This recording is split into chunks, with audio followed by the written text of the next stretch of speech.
Duela egun gutxi toki honetan, Maialen Txorrautek historia egin zuen urrezko dominia eskuratzean. Oraindik lorturiko garaipenaz gozatzen duen bitartean, bada errealitate bat maiz ahaztu egiten dena. Txorrautek Euskaditik urrun joan behar izan zuen entrenatzeko instalazio batzuen bila. Ander Elosegi bezalako beste taldekideek ere, Frantziako Po hiriraino bidaiatu behar dute entrenamendu bakoitza burutu ahal izateko. Asko ados dira Euskadin kanala eraikitzeko beharra azpimarratzean. Proiektuak urteak ditu jada eta orain errealitate bihurtzea espero dute. Urrearen atzean egonden bidea ez da arraza izan. Ondo baino beto daki Maialen Txorrautek.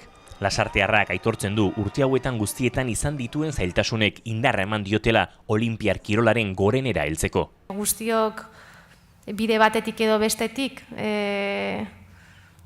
aukeraketa batzuk egiten jarraitu behar izan dugu bizitzan, eta hoberenak izateko bidea bilatzen, ez? Dena den, Rion urrezko dominaren irabazleak badaki Euskadin instalazioak izateak etorkizunerako proiektu bat sendotzen lagunduko lukela. Gaur egun Euskadi potentzia da piraguismo eslalomean.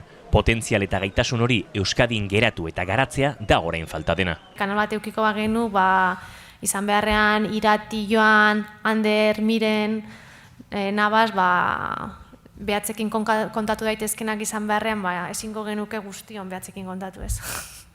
Asko ez gehiago izango gineke. Hor burruka, berenekin. Estatuko selekzioarekin parte hartu duten bi ordezkariak eta beraiekin lan egin duten 3 teknikariak euskaldunak dira. Gureek kirol honetan duten pisu eta garrantziaren erakusle. Kanal bat izatea eurentzat onuragarria izango litzateke zalantzarik gabe, baina horrez gain, kirolari eta jarduera fisikoari lotutako hainbat ekintza eta ekitaldi ekarriko lituzke berarekin. Orain, izango litzateke momentua, bai Euskal Herria, bai politiko guztiak pentsatzeko probalki proiektu interesgarria izango zela Euskadirentzat. Eta, hor dago ideia, momentu oso da horretaz pentsatzeko eta ni uste, egin behar dela.